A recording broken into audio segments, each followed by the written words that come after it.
지극히 높은 곳에서는 하나님께 영광이요 땅에서는 기뻐하시는 사람들 중에 평화로다. 아멘. 기쁘다 구주 오셨네. 난 백성 맞으라. 온교회여 다 일어나. 다 찬양하여라. 다 찬양하여라. 다 찬양하여라. 구세주 탄생했으니 다 찬양하여라. 이 세상에 만물들아 다 화답하여라. 다 화답하여라. 다 화답하여라. 온 세상 죄를 사하여 주 예수 오셨네. 죄와 슬픔 몰아내고 다 구원하시네. 다 구원하시네. 다 구원하시네. 은혜와 진리 되신 주 다 증언하시니 만국 백성 구주 앞에 다 경배하여라. 다 경배하여라. 다 경배하여라.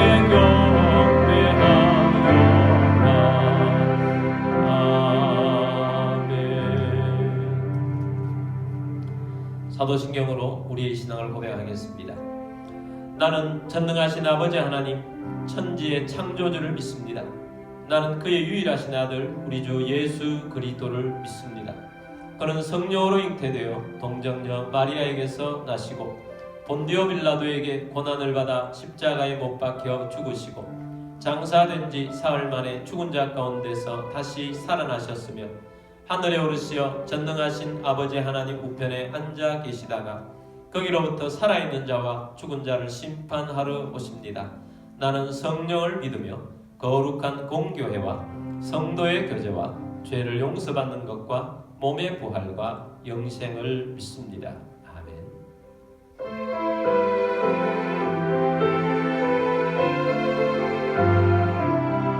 저들 밖에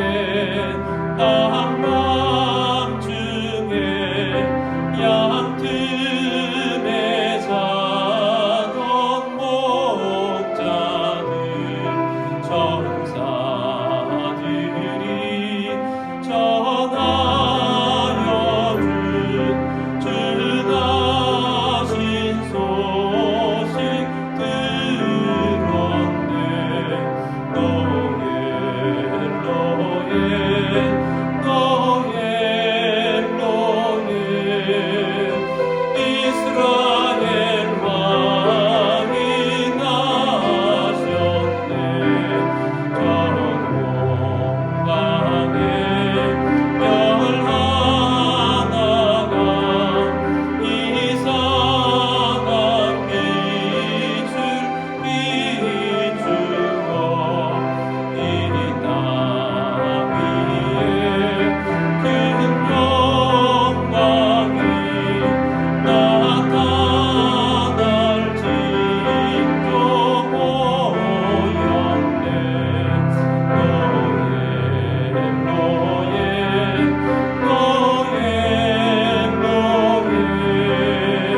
우리 함께 기도드리겠습니다. 2000년 전에 우리를 구원하시려 하나님 보좌를 부리시고 이 땅에 예수님이 오셨습니다. 그래서 우리에게 구원을 베풀어 주시고 온 세상에 하나님의 평화가 임할 수 있도록 하시고 하나님의 나라가 이루어지도록 하셨습니다. 오늘도 우리가 우리 아기 예수님 오신 것을 축하하며 예배를 드립니다. 오늘도 우리가 경배하며 주님을 높이고 영광을 돌리며 말씀의 은혜를 부으시고 주님의 나라가 이루어질 때 우리가 동참하며 믿음으로 승리하는 삶 되도록 온 세상이 우리 예수님의 소식으로 가득하도록 우리 함께 기도하며 나아가겠습니다. 다같이 기도드리겠습니다.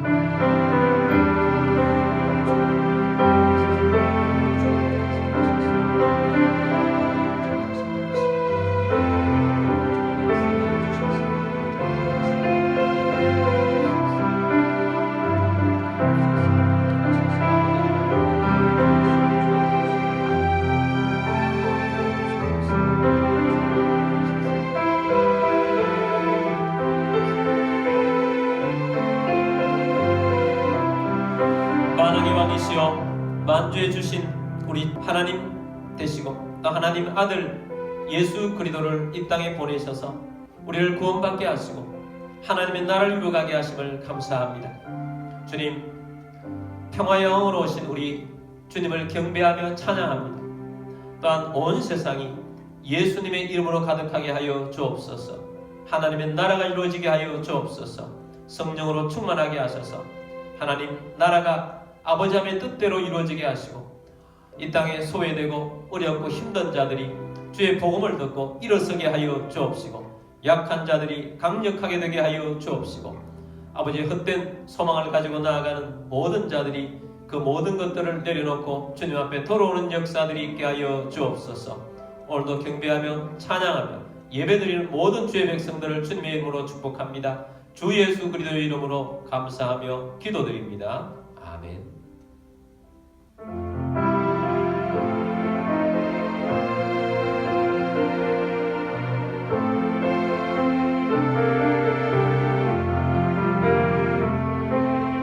귀중한 법의 함을 주 앞에 드리고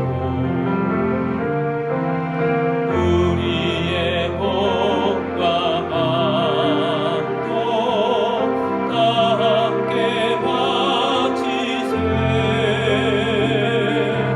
진리는 오묘하고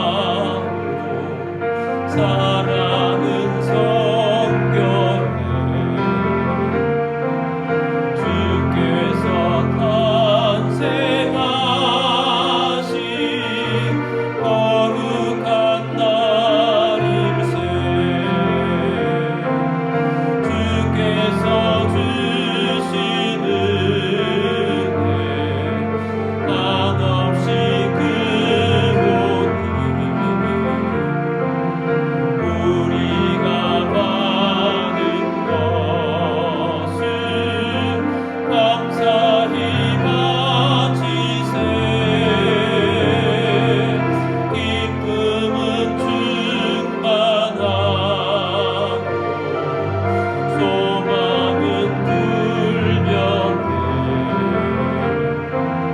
정성과 마음을 다해 경배를 드리세.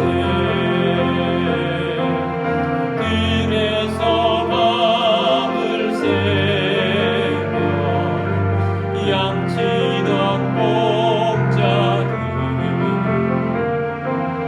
하늘에 빛난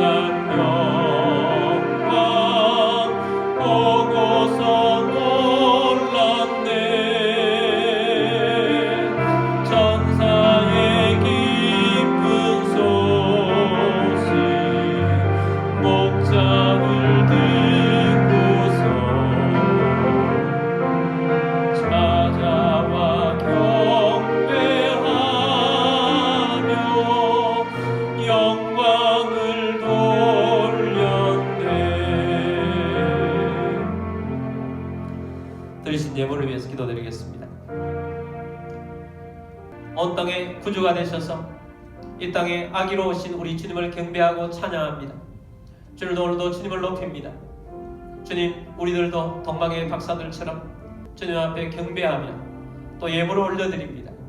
주님, 우리가 이 예물을 드림으로 우리 몸과 마음이 또한 주님 앞에 새로워지게 하여 주옵시고, 우리 속에 하나님의 나라가 이루어지게 하시고, 이 예물이 쓰여지는 곳곳마다 하나님의 나라가 이루어지게 하시고 주의 뜻이 이루어지게 하여 주옵소서. 하늘의 은혜를 부으셔서 온 세상 가운데 주님의 이름이 가득하게 하여 주옵소서. 주 예수 그리스도의 이름으로 감사하며 축복하며 기도드립니다. 아멘. 오늘 주신 하나님 말씀은 이사야 9장 6절 말씀입니다. 이는 한 아기가 우리에게 낳고 한 아들을 우리에게 주신 바 되었는데 그의 어깨에는 정사를 메었고 그의 이름은 기묘자라, 모사라, 전능하신 하나님이라, 영존하시는 아버지라, 평강의 왕이라 할 것임이라. 아멘. 우리 성경책 들고 기도문으로 우리 함께 기도하고 말씀 듣도록 하겠습니다. 이 시간 내 마음을 열고 하나님의 말씀을 듣습니다. 하나님의 말씀은 나를 비추는 거울입니다. 하나님의 말씀은 나를 인도하는 등불입니다. 하나님의 말씀은 최고의 사명을 알려줍니다. 나는 말씀으로 새롭게 될 것입니다. 나는 말씀에 순종하여 하나님을 기쁘시게 할 것입니다. 나는 말씀으로 축복의 열매를 맺게 될 것입니다. 예수님의 이름으로 기도드립니다. 아멘.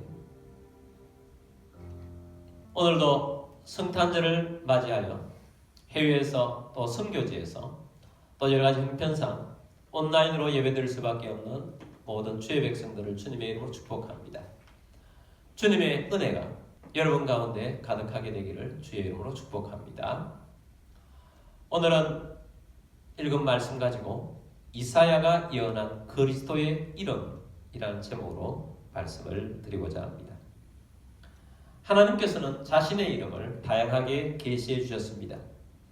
우리는 지금까지 하나님의 이름에 대한 6번의 설교를 들었습니다. 하나님의 이름이 다양하게 표현되어서 우리에게 계시해 주신 것은 그 이름마다 하나님의 속성을 계시해 주신 것입니다. 하나님은 어떤 분이셨습니까? 엘샤다이, 하나님은 전능하신 분이십니다. 엘로이, 하나님은 감찰하시고 하나님은 살피시는 하나님이십니다. 엘yon, 하나님은 지극히 높으신 분이십니다. 유일하신 하나님이십니다. 엘올람, 하나님은 영원하십니다. 엘카도시, 하나님은 거룩하신 분이십니다. 엘차디꺼, 하나님은 의로우신 분이십니다. 이렇게 하나님께서 자신의 이름을 통하여서 자신의 성품, 자신의 능력, 자신의 속성들을 우리에게 계시해 주셨습니다. 성자 예수님께서도 자신의 이름을 통하여서 우리에게 자신의 속성을 담아서 예수님께서 어떤 분이신지를 우리에게 계시해 주셨습니다. 이사야 선지자는 메시아를 가장 구체적으로 잘 예언해 주신 선지자입니다. 이사야 9장 6절 말씀 이 한 절 안에도 메시아에 대한 5가지 이름을 우리에게 담아주고 있습니다. 다시 한번 이사야 9장 6절 말씀을 보겠습니다.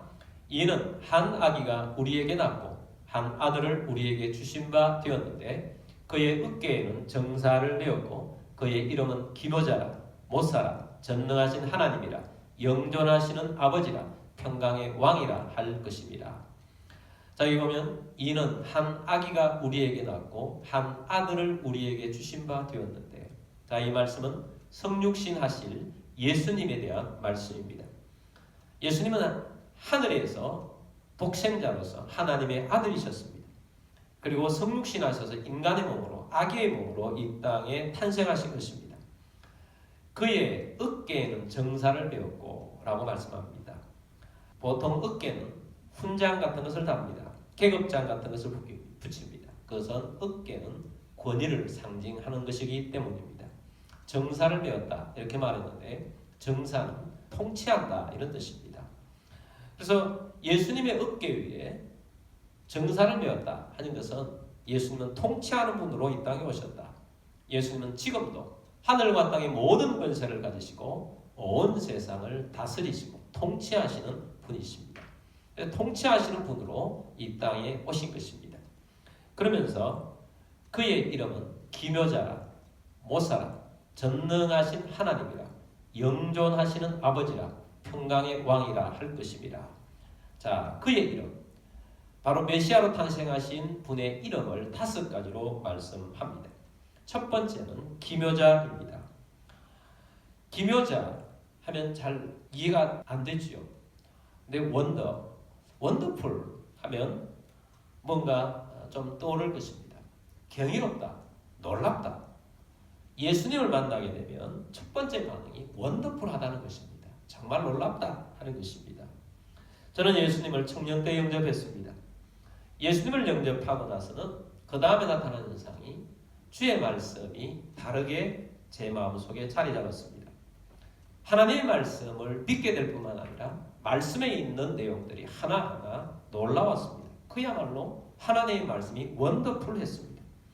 그 중에서도 제가 가장 기억에 남는 것 중에 하나가 이사야를 통하여서 예언해 주신 내용이 원더풀했습니다. 놀라웠습니다. 오늘 본문을 기록하고 있는 이사야 선지자는 BC 700년 전의 사람입니다. 이사야가 앞으로 오실 메시아에 대해서 예언을 구체적으로 하는 것을 보고 놀랐습니다. 자, 이사야 선지자를 통해서 이렇게 5가지 이름을 전해 주었습니다. 예수님은 30세부터 33세까지 사역을 하셨습니다. 예수님의 주 사역지는 가나안 땅 중에서도 북쪽 지역인 갈릴리 땅이었습니다. 근데 오늘 본문은 9장 6절인데 9장 1절 말씀 보겠습니다. 전에 고통받던 자들에게는 흑암이 없으리로다. 옛적에는 여호와께서 스불론 땅과 납달리 땅이 멸시를 당하게 하셨더니 후에는 해변길과 요단 저쪽 이방 갈릴리를 영화롭게 하셨느니라. 전에 고통받던 자들에게는 흑암이 없으리로다. 이렇게 말씀하시면서 전에 고통받던 자들의 구체적인 땅은 바로 옛적에는 여호와께서 스불론 땅과 납달리 땅이 멸시를 당하게 하셨더니, 자, 이스라엘 나라 12지파 중에 더 고통받았던 땅이 있는데 스불론 땅과 납달리 땅 멸시를 당하게 하셨다라고 말씀하고 있습니다. 스불론과 납달리 땅이 어딘가? 바로 갈릴리 호수 왼쪽 지역에 자리 잡고 있는 지파들이었습니다. 이 땅에 게네사렛 또 가나 이런 땅 지명들이 있는 곳입니다. 자, 이곳들이 예수님 당시에 가장 예수님 오셨을 때도 멸시받는 지역이었고 고통받던 지역이었습니다. 그래서 이 고통받던 지역이 그럴 수밖에 없는 게 가나안 땅 북쪽 지역은 바로 위쪽에 이방 사람들이 많이 있어서 이방 사람들이 내려와서 늘 공격하던 지역이 이 갈릴리 지역이었습니다.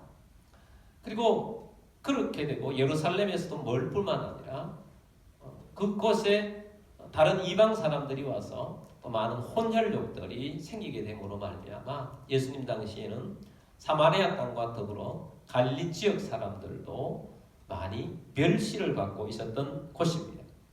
바로 그 멸시받던 곳에서 후에는 이제 메시아가 오면 이 말입니다. 해변길과 요단 저쪽 이방의 갈릴리를 영화롭게 하셨느니라.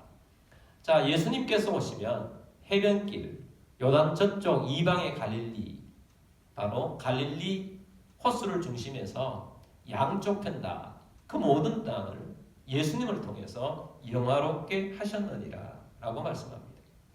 바로 예수님께서 이 땅에 오셔서 갈릴리 지역을 통해서 얼마나 영화롭게 하실지에 대한 예언인 것입니다. 예수님이 태어나셨을 때 헤롯 왕은 메시아가 난 줄 알고 2살 아래로 남자아이들은 다 죽이라고 명령을 했습니다. 이런 위협을 하나님께서 먼저 예수님의 부친이었던 요셉에게 먼저 알려주셨습니다. 그래서 애굽으로 피신가 있었습니다. 그리고 피신했다가 다시 돌아와서 어디에 살게 되었는가? 바로 갈릴리 지역에 있는 나사렛 땅에서 살게 된 것입니다. 그래서 이 나사렛 땅이 갈릴리 지역에 속해 있기 때문에 예수님이 주 사역을 하실 때 메시아다 이렇게 했을 때 사람들이 뭐라고 조롱했습니까? 나사렛에서 무슨 선한 것이 날 수 있겠느냐. 그 지역 자체가 멸시받는 곳이었다는 것입니다. 그리고 예수님께서 사역을 시작하시면서 바로 이 갈릴리 지역에서 사역을 하셨습니다. 그리고 예수님을 만난 모든 사람들이 예수님을 보고 첫 번째 나타나는 반응은 원더풀하다는 것입니다. 그래서 예수님은 기묘자다, 예수님은 원더풀하다, 놀랍다 하는 것입니다. 예수님께서 첫 번째로 기적을 행하신 곳은 갈릴리 가나였습니다. 물이 변하여 포도주가 된 것입니다. 예수님께서 물이 변하여 가장 맛좋은 포도주를 만든 것을 아는 사람들은 예수님을 보면서 원더풀, 놀랍다 하는 반응이었습니다.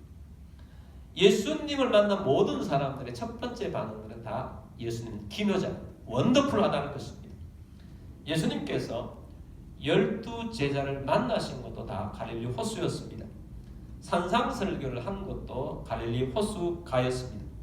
많은 병자들을 치유한 것도 갈릴리 호수였습니다. 많은 귀신들을 내어 쫓은 것도 갈릴리 호수 근처였습니다. 베세다라는 곳이 있습니다. 이곳은 오병이의 기적을 행한 곳입니다. 바로 이곳도 갈릴리 호수 변에 있는 지역이었습니다. 바다를 잔잔하게 하신 곳도 갈릴리 호수 바다였습니다. 무리를 걸으신 것도 갈릴리 호수였습니다. 그래서 예수님을 만난 모든 사람들은 예수님을 보고 기묘자다, 원더풀하다, 놀랍다, 이전에는 볼 수 없었던 최고의 놀라움을 선사하신 것입니다. 우리가 예수님을 제대로 만나면 예수님은 원더풀하다는 것입니다. 예수님은 기묘자인 것입니다. 그래서 놀라운 것. 그래서 예수님의 첫 번째 이름은 기묘자라는 이름을 주신 것입니다. 두 번째, 9장 6절, 그의 이름은 기묘자라 모사라. 두 번째 이름은 모사입니다. 모사에 가장 잘 어울리는 말씀이 예수님께서 말씀하신 보혜사라는 것입니다. 예수님께서 제자들에게 이런 말씀을 하셨습니다. 나는 떠날 것이다. 이렇게 말씀하니까 제자들이 깜짝 놀랐습니다. 이 말씀은 예수님께 십자가를 지실 것이다 라고 말씀했습니다. 예수님께서 제자들이 당황하자 이런 말씀을 주셨습니다. 내가 가서 또 다른 보혜사를 너희에게 보낼 것이다 라고 말씀합니다. 예수님도 보혜사신데 또 다른 보혜사는 바로 성령님이신 것입니다. 보혜사 자체가 모사의 카운셀러처럼 보혜사도 카운셀러로 번역을 하게 되는 것입니다.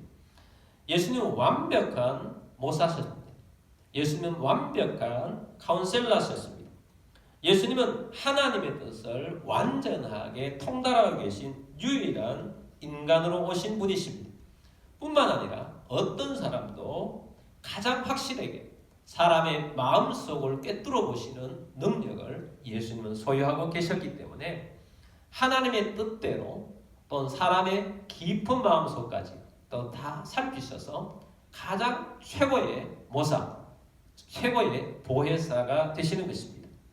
나다나엘이라는 젊은이가 있었습니다.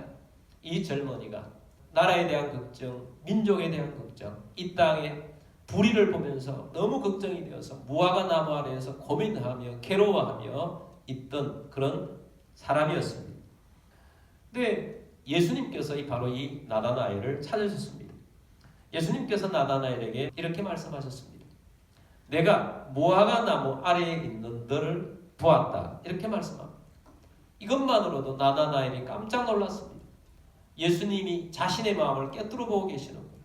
그렇게 하면서 예수님이 주시는 말씀 앞에서 탄복하고 그래서 예수님을 따르게 되었습니다. 바로 이 나다나엘은 예수님의 12제자 중에 한 명이 되게 된 것입니다. 요한복음 3장에 보면 니고데모라는 바리새인이 밤중에 예수님을 찾아옵니다. 이 니고데모는 바리새인으로 살면서 바리새인으로 살아가지만 많은 사람들이 자신들을 존경하고 자신들은 율법으로 깨끗하다고 믿지만 이렇게 살아서는 하나님의 나라를 들어갈 수 없다는 사실에 매우 고민하고 있었습니다. 그래서 예수님의 소식을 듣고 예수님을 밤중에 몰래 찾아온 것입니다. 예수님께서는 니고데모의 마음을 깨뚫어 보셨습니다. 그래서 예수님께서 주신 첫 번째 말씀이 물과 성령으로 거듭나지 아니하면 하나님의 나라를 볼 수 없느니라 이렇게 말씀하시면서 대화를 통해서 물과 성령으로 니고데모를 거듭나게 하셨습니다. 그래서 예수님을 만난 사람들은 예수님께서 인생의 최고의 카운셀러, 모사가 되셔서 변화시키시고 하나님의 나라의 사람으로 어떻게 살아야 될지를 바로 깨닫게 한 것입니다. 요한복음 4장에 보면 사마리아에 살던 수가성 여인을 예수님께서 만나셨습니다. 이 여인은 5번 결혼하고 5번 이혼하고 지금도 동거하고 살고 있었습니다. 방황을 하고 있는 여인이었습니다. 이 여인이 예수님과 길고 긴 대화를 통해서 생수이신 예수님, 메시아이신 예수님을 발견하고 그의 인생이 변화되게 된 것입니다. 이 외에도 예수를 만난 인생들은 그 깊숙하게 있는 내면들을 예수님께서 잘 아시고 맞춤식으로 그들을 변화시키셨습니다. 우리는 영적인 눈이 어두워서 방황할 때가 많습니다. 또 상황들이 다 틀립니다. 다르기 때문에 예수님이 처방하시는 것은 다 다릅니다. 근데 결과는 다 똑같습니다. 방황을 끝내고 하나님의 나라에 살며 하나님의 나라에 헌신하며 살도록 예수님께서는 최고의 카운셀러가 되어주신 것입니다. 예수님은 최고의 모사, 예수님은 최고의 보혜사십니다. 그래서 예수님은 우리의 삶을 가장 완벽하게 이끌어 가시는 카운셀러십니다. 자, 세 번째입니다. 세 번째는 예수님은 전능하신 하나님이십니다. 이사야 9장 6절 말씀에 보면 후반절에 그의 이름은 기모자라 못사라 전능하신 하나님이라 라고 말씀합니다. 우리가 이미 전능하신 하나님 엘샤다이 하나님에 대해서 말씀을 들었습니다. 그런데 여기에 쓰인 전능하신 하나님이라고 했을 때 이 전능하신은 엘샤다이 하나님 이렇게 쓰신 것이 아니고 원어가 다릅니다. 기뽀르, 엘기뽀르라고 사용했습니다. 이 기뽀르라는 단어는 언제 전능하다는 것이냐? 힘 있는 용사로서 전능하다는 뜻입니다. 대적과 싸워서 언제나 이기시는 하나님이시라는 것입니다. 그래서 예수님에게 이 전능하신 하나님은 언제나 이기시는 하나님, 전쟁에서 이기시는 전능하신 하나님이라는 뜻입니다. 예수님은 이긴 자이십니다. 언제나 이긴 자이셨습니다. 예수님은 승리자입니다. 예수님께서 맨 처음 공생애를 시작하실 때 40일 금식을 하셨습니다. 금식하실 때 사단이 찾아왔습니다. 3번의 시험을 했습니다. 예수님께서는 다 말씀으로 이기셨습니다. 말씀으로 이기자 사탄은 얼마 동안 예수님을 떠나 있게 되었습니다. 그리고 예수님께서는 사단을 이긴 다음에 사역을 하셨습니다. 사단은 예수님이 사역 갔을 때 아무것도 할 수가 없었습니다. 사단은 바리새인들과 사두개인들과 제사장들과 또한 빌라도 총독과 그 당시의 지배계급들을 충동했습니다. 그리고 예수님을 십자가에 못 박는 데 성공을 했습니다. 사단은 예수님을 십자가에 못 박아서 이긴 것입니까? 아닙니다. 하나님께서는 예언하신 대로 메시아이신 예수님을 무덤에서 부활시키신 것입니다. 예수님이 십자가에서 다시 부활하게 됨으로써 구원 사역을 완성하도록 하셨던 것입니다. 그리고 예수님께서는 성천하셨고 하나님의 권세를 가지시고 지금은 하늘과 땅의 모든 권세를 가지고 온 세상을 다스리고 계십니다. 그래서 온 세상 가운데 이긴 자로서 다스리고 계십니다. 오늘 우리는 그의 백성입니다. 이긴 자로서의 예수님께서는 우리에게 또한 이기도록 하기를 원하시고 우리를 지원하고 있습니다. 전능하신 하나님, 이긴 자 되신 하나님이라는 것입니다. 요한계시록 3장 21절 말씀 보겠습니다. 이기는 그에게는 내가 내 보좌에 함께 앉게 하여 주기를 내가 이기고 아버지 보좌에 함께 앉은 것과 같이 하리라. 우리가 이겨야 합니다. 그래서 이기는 그에게는 내가 내 보좌, 예수님의 보좌에 함께 앉게 하여 주기를 내가 이기고, 누가 이깁니까? 예수님이 이기고, 예수님이 이기신 분이십니다. 그래서 예수님이 우리와 함께 하셔서 우리와 더불어 이기도록 하실 것입니다. 우리는 이 세상 가운데 사단과 세상 끝날까지 싸우게 될 것입니다. 그래서 늘 우리는 이 사단과의 싸움에서 이기는 자가 되어야 합니다. 그러기 위해서는 우리가 예수님을 힘입어야 합니다. 이긴 자 대신 예수님을 힘입어야 합니다. 우리는 믿음으로 이겨야 합니다. 근데 우리 내면에부터 언제나 사탄은 죄책감부터 줍니다. 예수님이 죄 용서하신 것에 대해서 부정하도록 합니다. 여러분, 죄책감으로부터 예수님을 믿음으로 이기시는 여러분들이 되기를 바랍니다. 또 우리는 나약해져서 뒤로 물러가야 할 백성들이 아닙니다. 여러분, 위축되지 않게 되길 바랍니다. 예수님이 우리와 함께하고 있습니다. 이긴 자 되신 예수님 우리와 함께하고 있습니다. 위축되어서 뒤로 물러나 패배자로서 살지 않게 되기를 바랍니다. 예수님께서 이기셨듯이 예수님은 우리를 이긴 자로 살게 하십니다. 그리고 이긴 자이신 예수님께서는 온 세상 가운데 마지막 날에 재림하게 될 것입니다. 재림하게 될 때 예수님은 승리자의 모습으로 오실 것입니다. 그리고 그때는 사단을 묶어서 무적행으로 집어넣을 것입니다. 그래서 우리로 하여금 영원한 천국에서 이긴 자로서 살게 하실 것입니다. 네 번째 이름이 있습니다. 영존하시는 아버지입니다. 이사야 9장 6절 말씀 봅니다. 그의 이름은 기묘자라 못사라 전능하신 하나님이라. 네 번째는 영존하시는 아버지라 라 말씀합니다.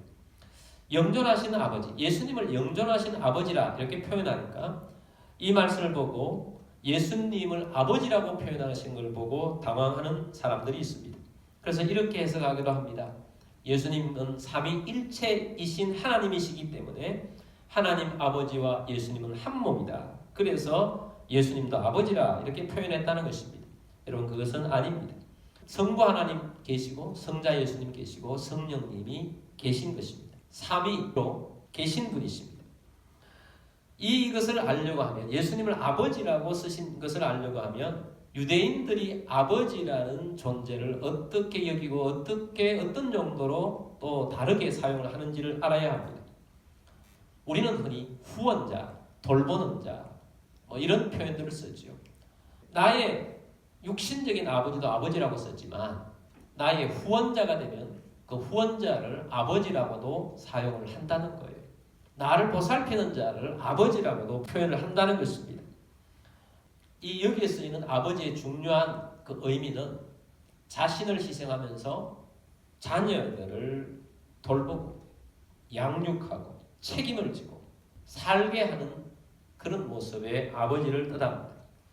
예수님께서 영존하신 아버지다 이렇게 표현되어진 예수님의 이름이 되어진 것은 예수님이 우리를 살게 하기 위해서 예수님은 이 땅에 오셨습니다. 이 땅에 오신 것 자체가 희생입니다. 그리고 예수님께서 십자가를 지셨습니다. 예수님께서 살을 찢으시고 피를 흘리시며 자신이 육신의 생명이 죽게 되셨습니다. 고통을 감내하신 것입니다. 그리고 우리를 살게 하셨습니다. 자신을 희생하면서 우리의 후원자가 되어주신 것입니다. 우리를 살게 하신 것입니다. 그래서 우리에게 자신의 살과 피를 먹고 마시고 영생하도록 살라고 하신 것입니다. 그래서 우리는 예수님의 이 놀라운 구원의 은혜를 힘입고 예수님의 살과 피를 먹고 마시면서 우리도 영생하는 존재가 된 것입니다. 그래서 우리를 이렇게 영생하도록 만들어주시면서 영존하도록 영원히 우리의 아버지가 되어주시기 때문에 예수님께서는 영존하시는 아버지라 이렇게 말씀을 하고 있습니다. 다섯 번째는 평강의 왕입니다. 이사야 9장 6절 말씀 보면 그의 이름은 기묘자라 못사라 전능하신 하나님이라 영존하시는 아버지라. 마지막 다섯 번째는 평강의 왕이라 할 것입니다. 이렇게 말씀합니다. 예수님 평화의 왕으로 오셨습니다. 예수님이 나섰을 때 천사들이 목자들에게 노래를 불렀습니다. 지극히 높은 곳에서는 하나님께 영광이요 땅에서는 기뻐하시는 입은 사람들 중에 평화로다. 예수님은 이 세상에 평화의 왕으로 오신 것입니다. 예수님이 평화의 왕으로 오신 것은 정치적인 평화로 먼저 접근하지 않으셨습니다. 그래서 예수님은 정치적인 메시아로 오신 것이 아닙니다. 예수님은 먼저 예수님을 따르는 자의 마음에서부터 평화를 주시기를 원하셨습니다. 예수님이 부활하신 후에 제자들에게 나타나셨습니다. 제자들에게 나타나셔서 제일 첫 마디가 무엇인 줄 아십니까? 계속 반복해 주신 말씀입니다. 너희에게 평강이 있을지어다. 너희에게 평강이 있을지어다. 이 말씀을 주시고 난 다음에 아버지께서 나를 보내신 것 같이 나도 너희를 보내노라. 그래서 먼저 우리 마음속에 평강이 자리 잡기를 원하셨습니다. 왜냐하면 예수님께서 평화의 왕으로 오셨기 때문입니다. 예수님을 만난 사람들은 가장 먼저 그 가슴 속에 어떤 마음이 자리 잡느냐? 평화라는 마음이 먼저 자리 잡습니다. 우리가 먼저 평화의 마음이 자리 잡아야 내 주변이 평화롭게 됩니다. 가정이 평화가 되기를 원하십니까? 여러분 마음속에 예수를 모시면 예수님의 평화가 여러분 마음속에 자리 잡을 때 여러분의 가정이 평화롭게 될 수가 있습니다. 우리 믿는 사람들은 세상의 평화를 주도해야 합니다. 이 세상의 평화를 주도하기 위해서 예수님 만나는데 어떤 예수님? 나에게 평강을 주시는 평강의 왕, 평강의 왕이신 예수님이 나와 함께 하셔서 나에게 평강을 주시고 이 평화를 세상에 나타낼 때 평화가 일어나는 것입니다. 우리의 왕이신 예수님은 평강의 왕이십니다. 예수님이 주시는 평화를 통해서 우리는 대적을 이기게 하십니다. 그래서 우리는 전쟁으로 세상을 이기지 않습니다. 우리는 세상을 공격하면서 이기지 않습니다. 우리는 세상에 예수님의 마음을 가지고 세상을 이기는 자입니다. 그러므로 예수님께서 우리 속에 오셨다는 것, 나와 함께 하신다는 것은 내 속에 평화가 임한다는 것입니다. 그러므로 여러분 예수님으로 인하여서 여러분 속에 평강이 있게 되기를 주의 이름으로 축복합니다. 오늘 이사야가 전해준 예수님의 이름들 5가지를 보았습니다. 예수님은 우리를 구원하러 오셨습니다. 우리의 구원자이신 예수님의 또 다른 이름 5가지를 들었습니다. 예수님은 기묘자이십니다. 예수님은 언제나 원더풀하고 우리를 감탄하게 하시는 분이십니다. 예수님은 모사이십니다. 예수님은 우리의 최고의 카운셀러이십니다. 예수님은 최고의 보혜사이십니다. 예수님은 우리를 변호해 주시는 최고의 분이십니다. 예수님은 또한 전능하신 하나님이십니다. 예수님은 우리를 승리자로 만들어주시는 승리자 이긴 자이십니다. 또한 예수님은 영존하시는 아버지십니다. 우리를 위해서 자신을 희생하시며 자신의 목숨까지 우리에게 주시면서 우리를 보존시켜주시고 우리를 지켜주셔서 일어나게 해주신 분이 예수님이십니다. 예수님은 평화의 왕으로 오셨습니다. 예수님이 계신 사람은, 예수님을 모신 사람은 평화가 있습니다. 세상을 정복할 수 있는 평화인 것입니다. 예수님이 우리 가운데 오셨습니다. 이런 예수님께서 2000년 전에 이 땅에 오신 것입니다. 그래서 우리가 이 예수님을 환호하고 예수님을 경배하고 예수님을 찬양하고 예수님의 오심을 축하하고 예수님의 오심을 가장 강력한 마음을 가지고 예배하는 것입니다. 오늘도 이 예수님을 여러분 마음속에 모시고 승리하시는 그리스도인들이 다 되시기를 주의 이름으로 축복합니다. 자, 우리 함께 기도드리겠습니다. 주님께서 이 땅에 오심은 이런 놀라운 은혜를 주시기 위해서 오셨습니다. 예수님께서 우리에게 이렇게 오셨습니다. 여러분 예수님을 만나셨습니까? 예수님을 만나신 대로 이런 놀라운 은혜들을 우리 가운데 주신 이 예수님을 경배하고 찬양하고 높이며 감사하는 기도를 드리십시다. 또한 이 예수님 만나는데 우리가 이 예수님으로 세상을 정복하고 다스리는 자로 살겠습니다. 생명을 구원하는 자로 살겠습니다. 세상을 평화의 나라로 하나님의 나라로 바꾸는데 우리가 헌신하겠습니다. 이런 마음으로 기도하며 나아가겠습니다. 다 같이 기도드리겠습니다. 주님,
우리의 구원자이시요 우리의 메시아로 오신 주님을 경배하고 찬양합니다. 그의 이름은 기묘자라 못 살아 전능하신 하나님이라 영존하시는 아버지라 평강의 왕이라 말씀하시며 이 땅에 오셨습니다. 주님, 우리가 만난 예수님은 이런 분이셨는데 주님, 우리가 이 예수님의 이름으로 인하여 감사하고 우리가 만난 이 예수님을 통하여서 언제나 예수님 앞에 감사하며 또 경배하고 높이기를 원합니다. 뿐만 아니라 이 예수님의 이름을 증거하는 우리들이 되기를 원합니다. 세상이 전쟁 같고 세상이 너무나도 약한 자들이 많고 힘든 자들이 많고 신음한 자들이 많습니다. 주님, 우리에게 이 예수님의 이름을 주셨사오니 이 예수님의 이름을 증거하는 주의 백성 되기를 헌신합니다. 예수님의 이름을 나타내고 세상을 하나님의 나라로 바꾸는데 우리가 일조하는 그리스도인이 되기를 원합니다. 주의 나라가 이루어지게 하여 주옵소서. 여러분 가운데 몸이 아픈 분들은 믿음으로 그 자리에 손을 주십시오. 예수님께서는 원더풀하십니다. 기묘자이십니다. 놀라운 일을 행하십니다. 믿음으로 손을 주십시오. 주님, 또 아픈 부위에 손 얹었습니다. 믿음으로 얹었습니다. 치유하여 주옵소서. 주 예수 그리스도 이름으로 명령하노니 모든 질병, 아픔, 통증은 떠나갈지어다. 치유될지어다. 강건하게 될지어다. 주 예수 그리스도 이름으로 감사하며 기도드립니다. 아멘. 찬송가 125장 천사들의 노래가 찬양하겠습니다.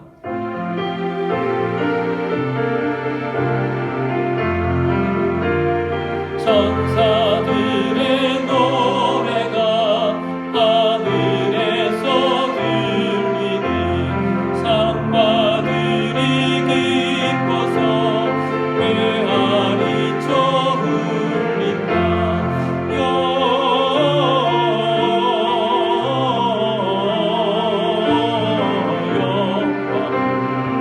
높이 계신 주께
지금은 기묘자요 못사요 전능하신 하나님이요 영존하신 아버지시요 평강의 왕으로 오신 주 예수 그리스도의 은혜와 하나님 아버지의 무한 극진하신 사랑하심과 성령님의 교통계제 충만 위로 인도하심이 주님의 오심을 경배하고 찬양하며 예배하는 모든 주의 백성들 위에와 가족들 위에와 교회 위에 지금부터 영원까지 함께 있을지어다. 아멘.